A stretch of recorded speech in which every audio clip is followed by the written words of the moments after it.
ரஹ்மத்துல்லாஹி தஆலா பரக்காத்துஹு. வபஸ்மிலல் முஹம்திலல் முஸல்லியல் முஸல்லிமா நஹ்மதுஹு வ நஸ்தஈனுஹு வ நஸ்தக்ஃபிருஹு வ நு'மினு பிஹி வ நதவக்கலு அலைஹி. நஊது பில்லாஹி மின் ஷுரூரி அன்ஃபுஸினா வ மின் ஸய்யிஆத்தி அஅமாலினா. மன் யஹ்திஹில்லாஹு ஃபலா முதில்ல லஹு வ மன் யுத்லில்ஹு ஃபலா ஹாதிய லஹு.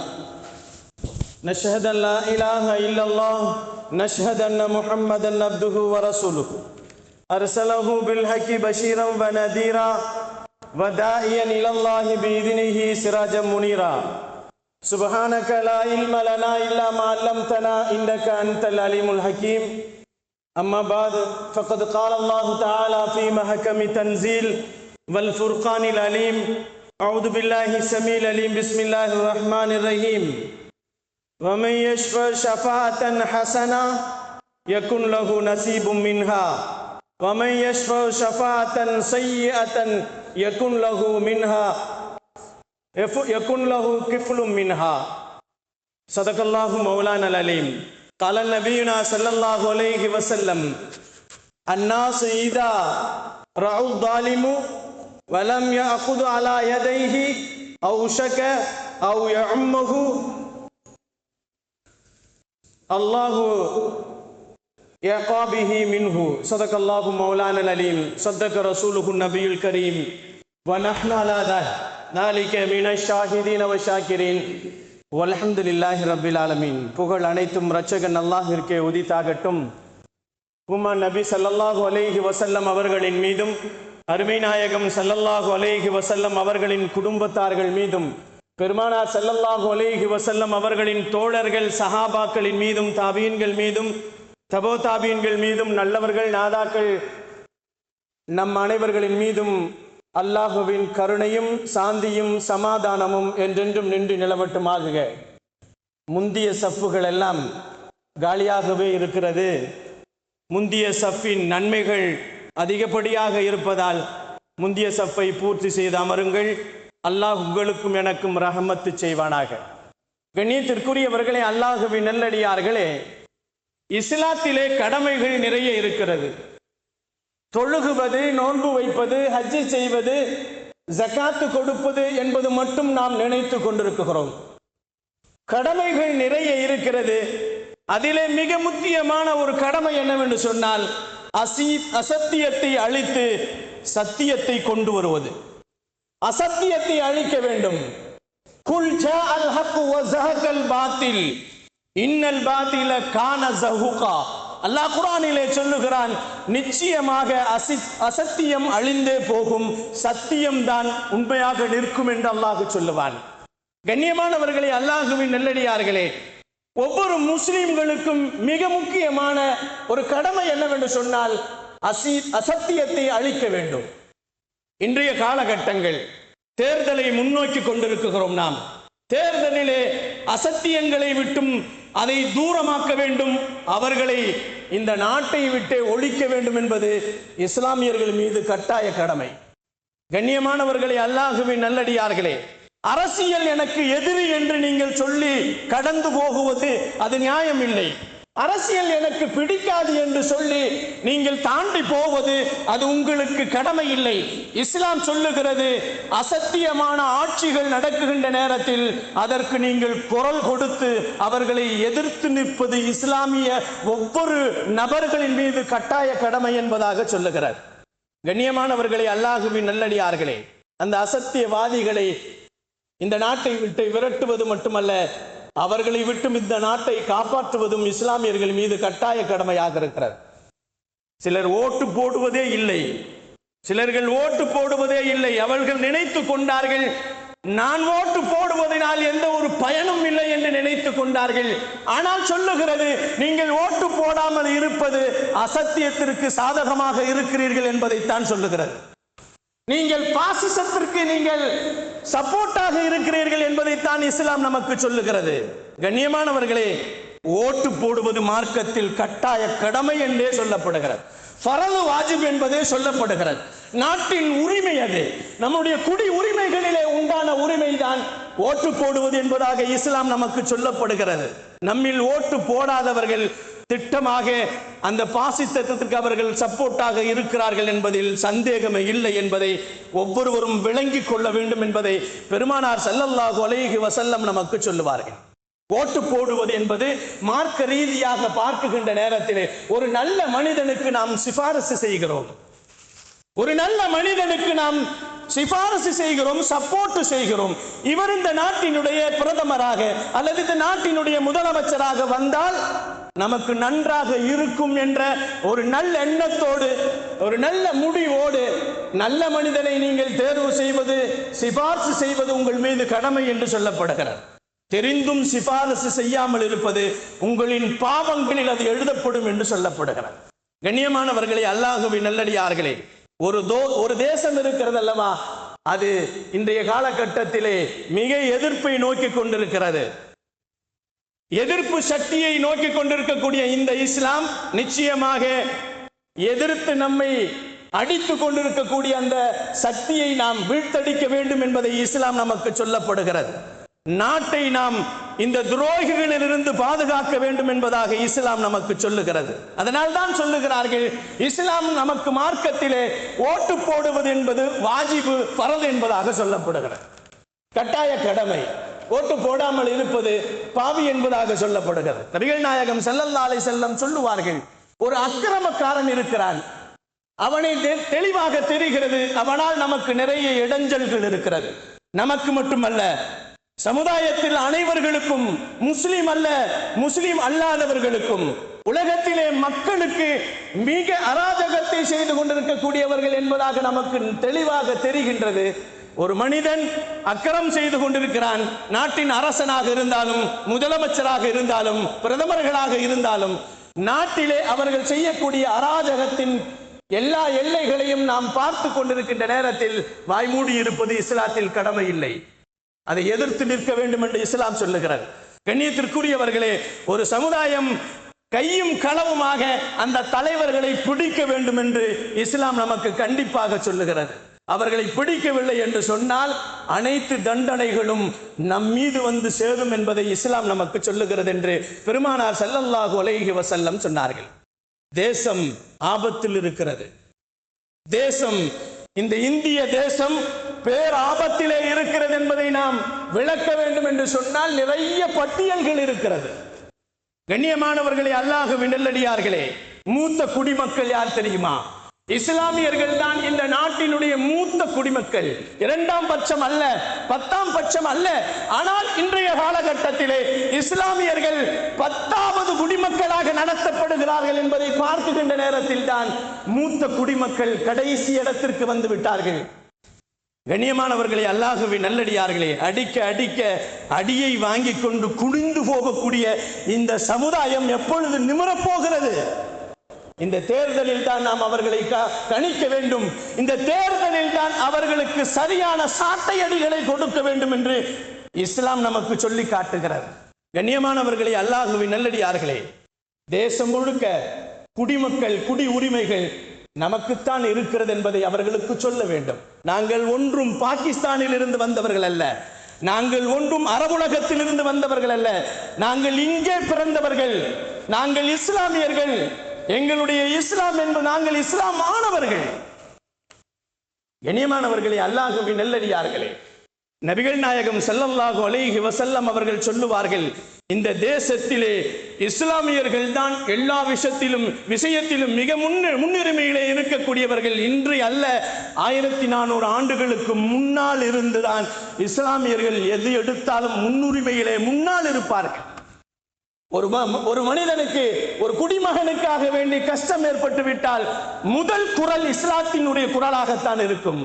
முதல் உதவி இஸ்லாமியர்களின் உதவி தான் இருக்கும் என்பதை நாம் பார்த்து கொண்டே தான் இருக்கிறோம். கடந்த வருடங்களிலே கோவிட் ஆகி இருக்கக்கூடிய 2019 எத்துணை இஸ்லாமியர்கள், எத்துணை உயிர்கள் இறந்து போனதற்கு அவர்களை ஜனாசாக்களை தொழ வைத்து அடக்கம் செய்தது இஸ்லாமியர்கள் தான். கண்ணியமானவர்களே, இது மட்டுமல்ல, நிறைய உதாரணங்களை சொல்லலாம். தேசம் மிகவும் மோசமாகி கொண்டிருக்கிறது, ஆபத்தில் இருக்கிறது என்பதை நாம் முழுமையாக தெரிந்து கொள்ள வேண்டும். கண்ணியமானவர்களே, தேசத்தின் முழு குடிமக்கள், முழு உரிமை இருக்கக்கூடிய நமக்கு வீடு இல்லை, போர்டை எழுதி போட்டிருக்கிறான், முஸ்லிம்களுக்கு வீடு இல்லை. எதனால் அவர்கள் வீடு இல்லை என்று சொல்லுகிறார்கள்? அவர்கள் மாமிசம் சாப்பிடுகிறார்கள், அதனால் வீடு இல்லையா? அவர்கள் அசுத்தமாக இருக்கிறார்கள், அதனால் அவர்களுக்கு வீடு இல்லையா? என்ன காரணம் அவர்கள் சொல்லுகிறார்கள் என்று சொன்னால், அவர்கள் சொல்லக்கூடிய காரணம் ஒன்றும் இல்லை. அவர்கள் தீவிரவாதிகள் என்ற ஒரு பெயரை மட்டும்தான் நமக்கு சூட்டி இருக்கிறார்கள். தீவிரவாதிகள், ஆம், இஸ்லாமியர்கள் தீவிரவாதிகள் தான். அவர்களின் அமலிலே தீவிரவாதிகள், நாட்டிலே தீவிரவாதிகள் இல்லை. தீய சக்திகளுக்கு தீவிரவாதிகளாக இல்லை. அவர்கள் இஸ்லாத்தில் அவர்கள் கொடுக்கப்பட்ட கடமையிலே தீவிரமாக இருப்பார்கள். மக்களிலே சமுதாயத்திற்கு செய்யக்கூடிய சமூக நலன்களிலே தீவிரமாக இருப்பார்கள். அவர்கள் இஸ்லாமியர்களாக இருந்தாலும் இஸ்லாம் அல்லாதவர்களாக இருந்தாலும் ஒரு உயிரை காப்பாற்றுவதற்காக வேண்டி முனைந்து வரக்கூடியவர்கள் இஸ்லாமியர்கள் தான் என்பதாக எல்லா பத்திரிகையும் மட்டுமல்ல எல்லா ஊடகங்களும் சொல்லும். இஸ்லாமும் அதைத்தான் நாம் சொல்லுகிறது. கண்ணியமானவர்களே, அல்லாஹ்வின் நல்லடியார்களே, கொஞ்சம் பெருசா தாடியை வச்சுக்கிட்டு கொஞ்சம் பெருசா ஜுப்பாவை போட்டுக்கிட்டு பஸ்ல உட்கார்ந்து இருந்தோம்னு சொன்னா பக்கத்துல வந்து உட்கார மாட்டேன்றான். உட்காரு பாடினா நான் கொஞ்ச நாளைக்கு வாழணும் பாடின்றாங்க. நான் கொஞ்ச நாளைக்கு இருக்கணும்னு ஆசையா இருக்கு, உன் பக்கத்துல வந்து உட்கார்ந்து எனக்கு ஏதாவது இடைஞ்சல் வந்துருமே என்று நினைக்கிறான். நபிகள் நாயகம் ஸல்லல்லாஹு அலைஹி வஸல்லம் அவர்கள் சொன்னார்கள், ஒரு முஸ்லிமுடைய அடையாளம் என்ன தெரியுமா? அவனுடைய காற்று அலைகளில் கூட அடுத்தவனுக்கு இடைஞ்சல் தர மாட்டான், அவன்தான் முஸ்லிம். இது இஸ்லாத்தினுடைய முஸ்லிம்களுடைய அடையாள சின்னங்களிலே உண்டானது. அடுத்தவர்களுக்கு தங்களுடைய காற்றலைகளில் கூட இடைஞ்சல் தரக்கூடாத ஒரு மனிதன் முஸ்லிம் என்பதை பெருமானார் ஸல்லல்லாஹு அலைஹி வஸல்லம் அவர்கள் சொன்னார்கள். கண்ணியமானவர்களே, அல்லாஹ்வின் நல்லடியார்களே, எப்படியெல்லாம் அவர்கள் பேசுகிறார்கள் என்று பார்க்கின்ற நேரத்திலே கடந்த காலங்களை நாம் கொஞ்சம் சிந்தித்து பார்க்க வேண்டும். காரணம் என்னவென்று சொன்னால், இன்னும் சில தினங்களிலே, இன்னும் பல தினங்களிலே நாம் ஓட்டு போட இருக்கிறோம். அவர்கள் செய்த அராஜகங்களை கொஞ்சம் நினைவு பார்க்க வேண்டும். யாருக்கு நாம் ஓட்டு போட வேண்டும், எதற்காக வேண்டி ஓட்டு போட வேண்டும், எந்த நோக்கத்திலே நாம் தேர்ந்தெடுக்க வேண்டும் என்பதை ஞாபகப்படுத்துவதற்காக வேண்டித்தான் உங்களுக்கு இந்த வாரத்திலே கொண்டு வந்திருக்கிறோம். கண்ணியத்திற்குரியவர்களே, எல்லா விஷயங்களிலும் அவர்கள் கை வைத்து விட்டார்கள். எதிலும் அவர்கள் கை வைக்காமல் இல்லை, எல்லா விஷயத்திலும் கை வைத்து விட்டார்கள். அவர்கள் சொல்லுகிறார்கள், அந்த நாட்டிலே இருக்கக்கூடிய மெம்பர் ஆஃப் பார்லிமெண்டினுடைய ஒரு அதிபர் சொல்லுகிறார், அந்த நிர்வாகியாக இருக்கக்கூடியவர் சொல்லுகிறார். அவர் என்ன சொல்லுகிறார்? 2025 எந்த பள்ளியும் ஊர்ல இருக்காது இந்தியாவில். தெளிவா எங்க சொல்றார்? பார்லிமெண்ட்ல சொல்றாரு. பொது மேடைகளில் சொல்லவில்லை, தெருக்களிலே சொல்லவில்லை. தெருக்களிலே சொல்லி இருந்தால் அவர் இருந்திருக்க மாட்டார். ஆனால் அவர் பார்லிமெண்ட்ல சொல்றாரு, எத்துணை எம்பிக்கள் இருக்கிறார்கள், அத்துணை எம்பிக்களுக்கு முன்னாலே சொல்லுகிறார். என்ன சொல்லுகிறார்? வரக்கூடிய 25வது வருடத்தில் ஒரு பள்ளி கூட இருக்காது என்பதாக அவன் திமிராக பேசுகிறான். கடந்த காலத்தை பற்றி நான் சொல்லிக் கொண்டிருக்கிறேன். கண்ணியமானவர்களே, அது மட்டுமல்ல, இது டீக்கடையில் பேசப்படவில்லை, இது டீக்கடையிலே கூட பேசப்படவில்லை, பார்லிமெண்டில் பேசப்பட்டிருக்கிறது.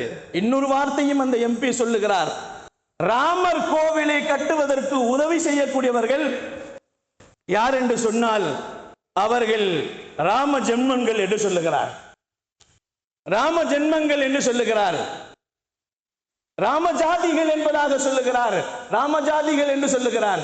ராம கோயிலை எதிர்க்கக்கூடியவர்கள் ஹராம் ஜாதிகள் என்பதாக சொல்லுகிறார். ஹராம் ஜாதி என்று சொன்னால் அதிலே தமிழாக்கத்தை இந்த ஜும்மா மேடையில் சொல்ல முடியாது. இஸ்லாமியர்களை பார்த்து, சிறுபான்மையினரை பார்த்தவர்கள் சொல்லக்கூடிய வார்த்தை ஹராம் ஜாதாக்கள் என்பதாக சொல்லுகிறார். கண்ணியமானவர்களே, இவர்களை எல்லாம் நாட்டின் தலைவர்களாக நாம் தேர்வு செய்தால் என்ன ஆகும் என்பதை நீங்கள் சிந்தித்து ஓட்டு போடுங்கள். வேற எதுவும் சொல்வதற்கு என்னால் முடியாது. இதற்கு போடுங்கள் என்ற சின்னத்தை சொல்ல முடியாது, இதற்கு போடாதீர்கள் என்ற சின்னத்தையும் நான் சொல்ல முடியாது. இது ஜும்மா மேடை. இந்த ஜும்மா மேடையிலே நாம் சொல்லக்கூடிய வார்த்தைகள் எல்லாம் என்னவென்று சொன்னால், நீங்கள் யோசித்து போடுங்கள். உங்களுடைய ஓட்டு நல்லதாக அமைய வேண்டும். நீங்கள் தேர்வு செய்யக்கூடிய தலைவர் சிறந்தவராக இருக்க வேண்டும். இருப்பதில் சிறந்தவராக பாருங்கள். நபிமார்களை தேர்வு செய்ய முடியாதீங்க. கண்ணியமானவர்களே, அல்லாஹ்வின் நல்லடியார்களே, மற்றொருவர் இப்படி சொல்லுகிறான். என்னவென்று சொன்னால், மதர் சார்பற்ற இந்த நாடிலே இருக்கக்கூடிய இந்த நேரத்தில் அவர்கள் சொல்லக்கூடியவர்கள் என்ன சொல்லுகிறார்கள்? இஸ்லாமியர்களை நாங்கள் கொன்று குவித்து விடுவோம் என்று சொல்லுகிறார். இன்னொரு இடத்துல அழகா சொல்றான், அது அசிங்கமான வேலை. அவன் சொல்லக்கூடியது என்னென்று சொன்னால், ஒவ்வொரு முஸ்லிம்களையும் வம்பாக பிடித்து குடும்ப கட்டுப்பாடுகளை செய்ய வேண்டும். குடும்ப கட்டுப்பாடுகளை செய்ய வேண்டும். பேசக்கூடியது எம்பி பேசுகிறார், பார்லிமெண்ட்ல பேசுகிறார். அவர்களுடைய குடும்ப கட்டுப்பாடுகளை செய்து இஸ்லாமியர்களுடைய குழந்தைகளை, அவர்களுடைய ஜனத்தொகையை குறைக்க வேண்டும் என்று பேசிக் கொண்டிருக்கிறான். கண்ணியமானவர்களை யோசித்து பாருங்கள், இவர்கள் தலைவராக வந்தால் என்ன நடக்கும்? யோசியுங்கள், சிந்தியுங்கள், செயல்படுங்கள். அவர்களோடு சார்ந்தவர்களையும் யோசித்து பாருங்கள். இந்த சமுதாயம் இன்னும் விளங்கவில்லை. எவ்வளவு சொன்னாலும் இந்த சமுதாயம் இன்னும் விளங்கவில்லை. ஒரு பக்கம் கொடியை பிடித்து கொண்டு போய் கொண்டுதான் இருக்கிறது. யோசித்து பாருங்கள். யாருக்காக வேண்டி இந்த உலகத்திலே இந்த இஸ்லாமியர்களுக்கு கொடுக்கப்பட்ட உயிரினும் மேலான ஷரியத் சட்டங்கள் எல்லாம் தூக்கி எறியப்படுகிறது? கொஞ்சம் யோசித்து பாருங்கள். முஸ்லிம்கள் நிச்சயமாக அவர்களை குடும்ப கட்டுப்பாடு, அவர்கள் பண்ணி அவர்களுடைய ஜனத்தொகையை குறைக்க வேண்டும் என்று பேசுகிறான் என்று சொன்னால், எவ்வளவு தைரியமாக ஒரு இஸ்லாமியர்களை, ஒரு நாட்டினுடைய மூத்த குடிமக்களாக இருக்கக்கூடிய முஸ்லிம்களை எவ்வளவு கேவலமாக அவன் பார்லிமெண்டிலே பேசுகிறான். அதையும் கேட்டுக்கொண்டிருக்கக்கூடிய எம்பிக்களும் இருக்கிறார்கள். கண்ணியமானவர்களை, அல்லாஹ்வின் நல்லடியார்களே, இன்னொருவன் இப்படி பேசுகிறான். நிறைய பட்டியல்கள் இருக்கிறது. ஜும்மா நேரம் முடிந்து போய்விடும். எங்களுக்கு பண்டிகை இருக்கிறது, அதனால் அது வெள்ளிக்கிழமையாக இருப்பதால் உங்களுடைய ஜும்மாவை 5 மணிக்கு வைத்துக் கொள்ளுங்கள் என்று சொல்லுகிறார். ஷரியத்திற்குள்ளே வந்து தலைவிடுகிறார். உங்களுடைய ஜும்மாவை 5 மணிக்கு வச்சுக்கீங்கன்னு சொல்றான். நமக்கு ஜும்மா லொஹுர்ல தான் முடிவு செய்யப்பட்டது, அல்லாஹுவினால் முடிவு செய்யப்பட்டது, ரசூலினால் முடிவு செய்யப்பட்டது. அவன் சொல்லுகிறான், நீங்கள் உங்களுடைய ஜும்மா நேரத்தை 5 மணிக்கு வைத்துக் கொள்ளுங்கள். காரணம் என்னவென்று சொன்னால், எங்களுக்கு பண்டிகை, நாங்கள் பண்டிகையை கொண்டாட வேண்டும், அதனால் எங்களுக்கு இடைஞ்சலாக இருக்கிறது, ஜும்மா நேரத்தை மாற்றி வையுங்கள் என்று சொல்லுகிறார். பார்லிமெண்ட்ல பேசுகிறார். இதையெல்லாம் எடுத்து வெளியே கொண்டு வரவில்லை. இந்த விஷயங்கள் எல்லாம் மீடியாக்கள் எல்லாம் அழித்து விட்டது, அதையெல்லாம் இல்லாமலாக்கி விட்டது. எல்லா வகையிலும் அவன் கை வைத்து விட்டார். முத்தலாக்கு கூடாது என்று சொன்னான். முத்தலாக்கு கூடாது என்று சொல்லிவிட்டு இஸ்லாமிய பெண்களுக்கு நான் பாதுகாப்பு கொடுக்கிறேன் என்று சொல்லுகிறான். இஸ்லாமியர்களுக்கு, இஸ்லாமிய பெண்களுக்கு இஸ்லாம் தர முடியாத பாதுகாப்பை அவன் என்ன தர முடியும்? கண்ணியமானவர்களே, அல்லாஹ்வின் நல்லடியார்களே, ஹிஜாபு அணியக்கூடாது என்று சொல்லுகிறார். நாம் எல்லாம் பார்த்தோம் அல்லவா, மீடியாக்களிலே பார்த்தோம். பள்ளிக்கூடங்களுக்கு செல்லக்கூடிய, கல்லூரியிலே செல்லக்கூடிய முஸ்லிம் பெண்கள் நிக்காபு போட முடியாது, ஹிஜாபு போட முடியாது, கழட்டி விட்டு தான் உள்ளே வர வேண்டும். பரீட்சை எழுதக்கூடிய பரீட்சை ஹாலில் கூட அவர்களுடைய நிக்காபுகளை கழட்ட வேண்டும் என்று சொல்லுவார்கள். இன்னும் ஒருபடி மேலே போனால், ஓட்டு போடக்கூடிய, ஓட்டு நாம் போகக்கூடிய அந்த இடங்களில் கூட ஹிஜாபை எடுக்க வேண்டும் என்று சொல்லுவார். எல்லாம் சொல்லிக் கொண்டுதான் இருக்கிறார். இந்த ஆட்சி மலர வேண்டும் என்று சொன்னால் இஸ்லாமியர்களுக்கு இன்னும் நெருக்கடி வரும் என்பதை உங்களுக்கு நினைவூட்டுகிறேன். நல்ல தலைவர்களை தேர்வு செய்யுங்கள். கண்ணியமானவர்களே, அல்லாஹ்வின் நல்லடியார்களே, இன்னும் பலர்கள் எப்படி சொன்னார்கள், பாங்கு ஒலிக்கக்கூடிய ஒளிப்பகுதிகளை எல்லாம் எடுக்க வேண்டும், ஒளிபெருக்கிகளை எடுக்க வேண்டும். அது ஒளிபெருக்கியின் மூலமாக பாங்கு சொல்வதால் எங்களுக்கு இடைஞ்சலாக இருக்கிறது, பள்ளியை கட்டுவதால் இடைஞ்சலாக இருக்கிறது என்று ஏகப்பட்ட பிரச்சனைகளை அவர்கள் செய்து கொண்டிருப்பதை நாம் பார்த்து கொண்டிருக்கிறோம். மாட்டுக்கறியை தின்பதால் எங்களுக்கு கஷ்டமாக இருக்கிறது, உயிர்வதைகளை செய்கிறார்கள். மாட்டுக்கறிக்காக வேண்டி நிறைய உயிர்களை தியாகம் செய்யப்பட்டது. எத்துணை பேர்கள் கொலை செய்யப்பட்டார்கள், குற்றுயிராக அவர்கள் கொல்லப்பட்டார்கள் என்பது வரலாறுகள். எதையும் மறைக்க முடியாது. இதை நினைவூட்டுவதற்காக வேண்டித்தான் இந்த வாரம். கண்ணியமானவர்களை, பெண்களை நாங்கள் பாதுகாக்கிறோம் என்று சொல்லுகிறான். அடுத்து ஒருவன் சொல்லுகிறான், மகரம் இல்லாமல் ஹஜ்ஜுக்கு போகலாம் என்று சொல்லுகிறார். இஸ்லாம் சொல்லுகிறது, ஒரு பெண் மகரம் இல்லாமல் ஹஜ்ஜுக்கு போனால் ஹஜ்ஜு கூடாது. பெண்ணோடு மகரமாக இருக்கக்கூடியவர்களை இஸ்லாம் சொல்லுகின்ற நேரத்தில் ஒன்று கணவன் இருக்க வேண்டும், கணவன் இறந்து விட்டால் தந்தை இருக்க வேண்டும், தந்தை இல்லாவிட்டால் மகன் இருக்க வேண்டும், மகன் இல்லாவிட்டால் சகோதரன் இருக்க வேண்டும். அவன் சின்னவனாக இருந்தாலும் பெரியவனாக இருந்தாலும் சரி. இப்படித்தான் சொல்லப்படுகிறது. மகரம் இல்லாமல் ஹஜ் செய்வது கூடாது என்று அவன் அறிவித்து விட்டான். மஹரம் இல்லாமல் பெண்கள் ஹஜ்ஜுக்கு போகலாம் என்று அறிவித்து விட்டதால் நம் பெண்கள் கூட மஹரம் இல்லாமல் ஹஜ்ஜுக்கு போகலாமே என்று நிறைய பேர்கள் இறங்கி விட்டார்கள். அவர்களுக்கு தனியாக குழுக்கள் இல்லாமலே அவர்களை கொண்டு போகக்கூடிய அமைப்புகளை கொண்டு வந்து விட்டார். 3000ற்கு மேலாக கடந்த வருடங்களிலே மஹரம் இல்லாமல் பெண்கள் ஹஜ்ஜுக்கு போனார்கள் என்பது கேவலமான ஒரு நிலைமை. அதிலே தமிழ்நாட்டிலே 26 பெண்கள் மஹரம் இல்லாமல் ஆண் துணை இல்லாமல் ஹஜ்ஜுக்கு போயிருக்கிறார்கள் என்பதை நாம் சொல்வதற்கு வெட்கமாக இருக்கிறது. ஷரியத்திற்குள் அவன் நுழைகிறான். அதுபோன்ற ஆட்சி நமக்கு தேவையா? அதை மட்டும் நீங்கள் யோசியுங்கள். உங்களை நான் சிந்திக்க விடுகிறேன். நீங்கள் எந்த ஆட்சிக்கு, நீங்கள் எந்த கட்சியில் வேண்டுமானாலும் இருந்து கொள்ளுங்கள், எந்த கொடியை வேண்டுமானாலும் தூக்கிக் கொள்ளுங்கள், எதற்கு வேண்டுமானாலும் நீங்கள் குரல் கொடுங்கள். ஆனால் நபிகள் நாயகம் ஸல்லல்லாஹு அலைஹி வஸல்லம் அவர்களும் அல்லாஹ்வும் நமக்கு கொடுத்த அந்த ஷரியத்திலே கை வைக்கக்கூடிய அந்த பாசிசங்களை கொஞ்சம் யோசனை பண்ணுங்கள். பாசிசத்தை நீங்கள் உள்ளத்திலே கொஞ்சம் பாருங்கள். சமூக நலம், சகோதரத்த நலங்கள் எல்லாம் இங்கே துண்டிக்கப்படுகிறது. கண்ணியமானவர்களே, அல்லாஹ்வின் நல்லடியார்களே, பெருமானார் ஸல்லல்லாஹு அலைஹி வஸல்லம் அவர்கள் நமக்கு சொல்லுவார்கள், ஷரியத்தில் ஒவ்வொரு முஸ்லிம்களும் தேர்தலிலே ஓட்டு போடுவது நிச்சயமாக ஷஃபாஅத் என்று சொன்னார்கள் பெருமான் ஸல்லல்லாஹு அலைஹி வஸல்லம். நல்லவனை நீங்கள் ஷஃபாஅத் செய்தால் அதனுடைய பங்கு நன்மையாக உங்களுக்கு வந்து சேரும். நீங்கள் தீயவனை நீங்கள் தேர்வு செய்தால் அந்த தீயவனை தேர்வு செய்வதன் மூலமாக உங்களுக்கு வரக்கூடியது தீமையை தவிர நல்லதல்ல என்று சொன்னார்கள் பெருமான் ஸல்லல்லாஹு அலைஹி வஸல்லம். கண்ணியமானவர்களே, அல்லாஹ்வின் நல்லடியார்களே, இங்கே தனிமையிலே பெண்களை அவர்கள் சொல்லுகிறார்கள் எல்லாம் கொஞ்சம் யோசித்து பாருங்களேன். ஒரு பெண் தனியாக எங்காவது சிறுநீர் கழிக்க வேண்டும் என்றால் தனியாக கழிக்க முடியுமா? ஒரு ஆண் நினைத்தால் ரோட்டு ஓரமாக நின்று சிறுநீர் கழிக்க முடியும். அவனுக்கு தேவையில்லை.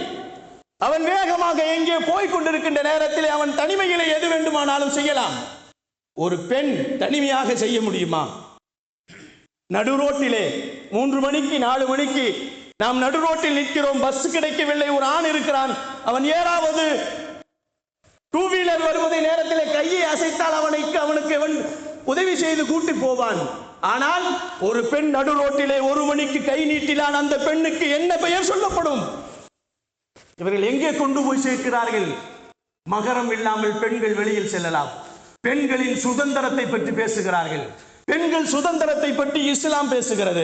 அவர்கள் பாதுகாக்க இருக்க வேண்டும் என்று சொன்னால் அவர்களோடு ஆண் துணை இருக்க வேண்டும், அவர்கள் பர்தாவோடு இருக்க வேண்டும். இது இஸ்லாம் சொல்லக்கூடிய பெண்களின் உரிமைகளில் மிகப்பெரிய உரிமை என்பதாக சொல்லப்படுகிறது. கண்ணியமானவர்களே, அல்லாஹ்வின் நல்லடியார்களே, பெண்களை நாங்கள் பாதுகாக்கிறோம் என்று சொல்லியே இன்றைய ஆட்சியை அமைத்துக் கொண்டிருக்கக்கூடியவர்களை நாம் யோசித்து பார்க்க வேண்டும். உங்கள் உரிமைகளை வீணடித்து விடாதீர்கள், உங்களுடைய சிபாரிசை வீணடித்து விடாதீர்கள். கண்ணியமானவர்களை, அல்லாஹ்வின் நல்லடியார்களே, தேவையில்லாதவைகளை முஸ்லிம்கள் அவர்களின் ஷரியத்திலே கை வைக்கப்படுகிறது. இவைகளெல்லாம் பார்த்து அனுபவித்து அதிலே சிரமப்பட்டு நாம் இப்பொழுது காலங்களை கடந்து செல்லக்கூடிய நாம் எப்படி இருக்க வேண்டும்? வருங்காலங்களிலே நம்முடைய ஓட்டு யாருக்கு இருக்க வேண்டும் என்பதை நாம் தான் முடிவு பண்ண வேண்டும் என்பதை கொஞ்சம் யோசித்து பார்க்க வேண்டும். நபிகள் நாயகம் ஸல்லல்லாஹு அலைஹி வஸல்லம் தாயிஃப் நகரிலே அடிக்கப்பட்டார்கள். அவர்களின் காலினுடைய கரண்டை காலுடைய எலும்பு நொறுக்கப்பட்டு ரத்தம் ஒழுகிறது. பெருமானார் தாங்க முடியாமல் ஓடுகிறார்கள். எந்த இடத்தில் அடிக்கப்பட்டதோ அந்த இடத்திலிருந்து ஒரு பள்ளிக்கு போகிறார்கள் பெருமான் ஸல்லல்லாஹு அலைஹி வஸல்லம். அந்த பள்ளி இன்னும் நினைவாக வைக்கப்பட்டிருக்கிறது. நீங்கள் தாயிஃபில் போய் பார்த்தால் தெரியும். கண்ணியமானவர்களே, பெருமானார் ஸல்லல்லாஹு அலைஹி வஸல்லம் அங்கே போய் அவர்களுக்கு என்ன கேட்டார்கள்? அல்லாஹ்விடத்தில் கேட்டார்கள்.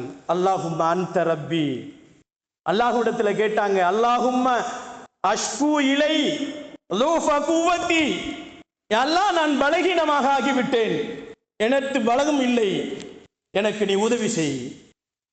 வகில்லத ஹீலதி, எனக்கு தந்திரமே இல்லை.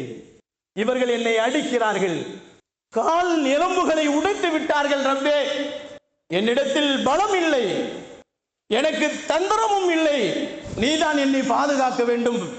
நான் மிகவும் அல்லாஹும் அன்த ரப்பி முஸ்தலஃபீனி, நான் மிகவும் பலகீனமாக இருக்கிறேன் ரப்பே, நீதான் என்னை பாதுகாக்க வேண்டும். லா மன்ஜா வலா மல்ஜா, ஒதுங்குதலும் பாதுகாப்பும் உன்னிடத்தில் தான் இருக்கிறது என்று கேட்ட நிலைமையில் தான் இன்றைய முஸ்லிம் சமுதாயம் இந்த தேர்தலில் இருந்து கொண்டிருக்கிறார்கள். அல்லாஹ்விடத்தில் கையேந்த வேண்டிய சூழ்நிலை.